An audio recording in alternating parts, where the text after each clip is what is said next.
Hey all, good afternoon. Today we have a few things to share with you, but before we go into that, David has a great story named Tiger by the Tail. Tiger. Can you share with us, David? Tiger by the tail. If you're a realtor watching this, and this might have happened to you before, have you ever been out there showing houses, met a client at maybe an open house or maybe at a showing appointment? They get there, and you get there, you're all excited, you open up the door, and now you're chasing them around the house, and before you can even get their name, right, or their phone number, they're gone. They're out the door in their car, and they took off. Yeah, that's my analogy I call Tiger by the Tail. That's a great analogy. Yeah, and we have proven strategies, Vivian, to actually catch the tiger by the tail, Wow. tame the tiger, slow the tiger down, Wow. so that way you can be their client. All right, so like I was saying right now, the tiger's loose now, right? And if you're a realtor watching this and you want to be able to tame your clients down, catch the tiger, and get them to be your best friend, then there's just a few things that the realtor has to do, Vivian. It's pretty simple, matter of fact. Number one is you got to be able to do a buyer presentation on the hood of your car. Not exactly that, but you know what I mean by that, right? Yeah. Meaning like, you got to really figure out what's most important to the buyer. And when you figure out what's most important to the buyer, you're able to easily win them over, because one of the things that they're always contemplating is like, why should I do business with this realtor or my other realtor or this other family member, or just doing nothing at all, right? So until that realtor really kind of hones in on solving that and getting that buyer to really think about like what they're going to get from using that realtor, then they're kind of left to just kind of continue to use buyers to open up houses.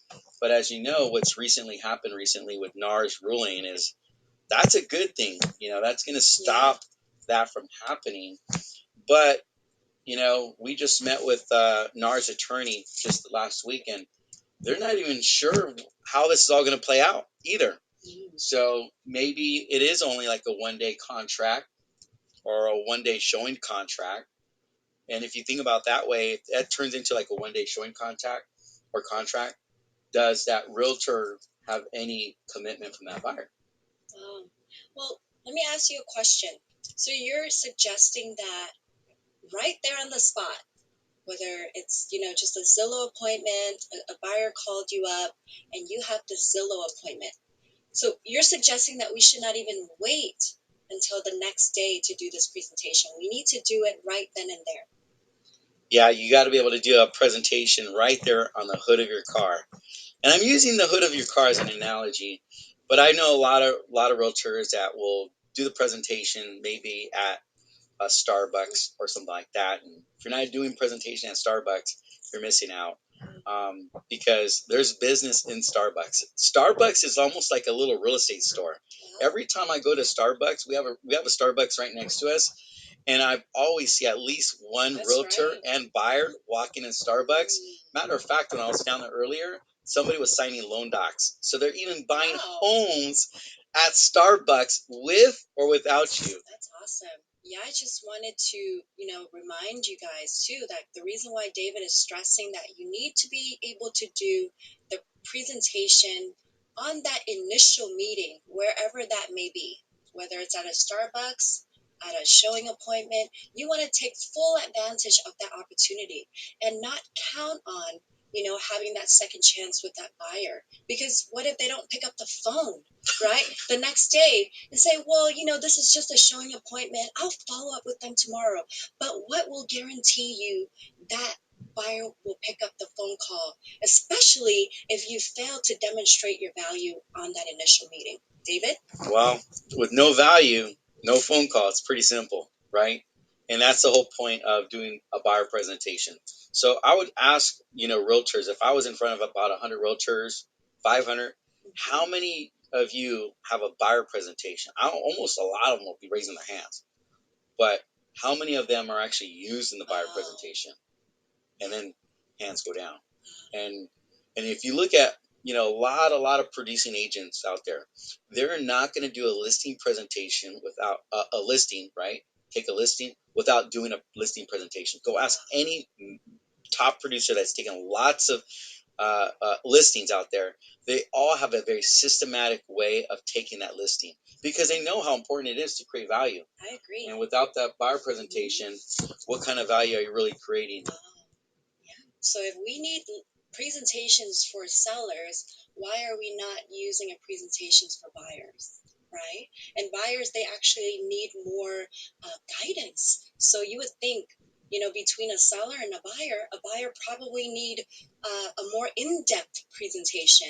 But don't let that hinder you from doing a consolidated version of a presentation, just like what David said, right on the hood of your car, meaning it can be a very quick presentation, meaning you assuming that you already have that presentation, they could be 8 to 15 pages long, but when you're in front of this buyer, you should be ready to speak that presentation or without even looking at an actual presentation. You should have 8 key points memorized from that presentation and make sure that you can communicate that really well and acknowledge that your buyer is receiving the value that you are transferring.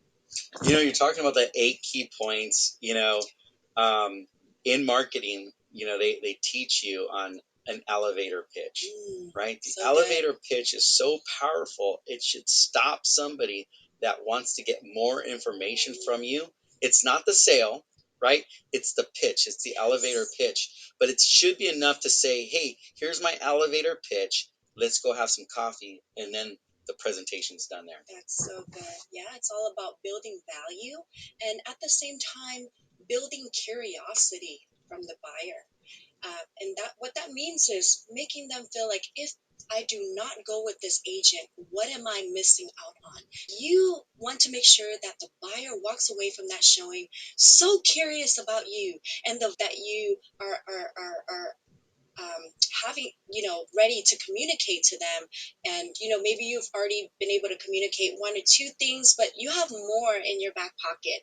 And you want to make them so inclined and so curious that maybe they're going to be the one picking up the phone to call you the next day. You know what? When you create more value, they pick up the phone call from you. Yes. So when people don't pick up the phone call, it just shows a sign of just not enough value, right? Maybe somebody's doing an outstanding job in their presentations. Not everyone's going to be perfect, but they're going to get more people to pick up the phone because of the value that they were able to deliver. And the ones that didn't, maybe it just didn't resonate as well as the others, right? And I'm the type of person that would go back and says, what could I have done different with this client? Based on their personality type, whether they're D, I, S, or C. And I would go back and says, how can I have delivered a better presentation, communicated better to what they wanted to hear, not what I wanted to hear? Because I can fall into those traps too, thinking, hey, I'm just giving them what I think, but in terms of what they think are 2 different things. Right. And now they didn't receive it like I wanted them to receive it. So good. Can you kind of elaborate on that in terms of personality? Like, how would you deliver the presentation differently to someone who is an S personality? An S personality, I would say, someone who has professions like nurses, someone who's very detailed. How would you present the presentation to a client with the S-type personality? To be honest with you, Vivian, I just wing it. You just wing it. Okay, that's but basically, you see, there's a lot that goes into it, right? A lot. There is. The 8 key points, you should know, like, in the back of your hand. But the way in which you deliver those key points are going to be different depending on who do you have in front of you to be more effective, right? You summed it up right there. I don't like winging it. I'm gonna what I would call is I'm gonna pull out and be more of a doctor. Wow. And kind of like probe to find out their personality. So good. Just kind of like a doctor who walks into the office. They already had somebody probe that patient before the doctor actually saw that patient, true. Right? And the doctor's in there just to confirm the symptoms. So when I'm talking to one of your clients, And if it's one of my real estate partners and they understand DISC and we help and train them in this DISC area, then I ask them, like, what's the personality type? Because now I kind of have an idea of what that person is. And therefore, now I can make my adjustments into my presentation. So that way we have a very powerful right-on presentation. Otherwise, I would be winging it. And when you wing it, I can get pretty good at winging it. Maybe it's 50-50, success, 50% of the time. But I don't want to be 50-50. That to me is average. That's right? So good. You want to be intentional. Very intentional with effective. their personality. Yeah. And when we do it that way, then we just have more people feeling more comfortable working with our real estate partners as well as us. Yeah. Thank you so much for just sharing with us some of the strategies on how to earn commitment from the initial meeting with buyers at a showing. Talk to you guys soon.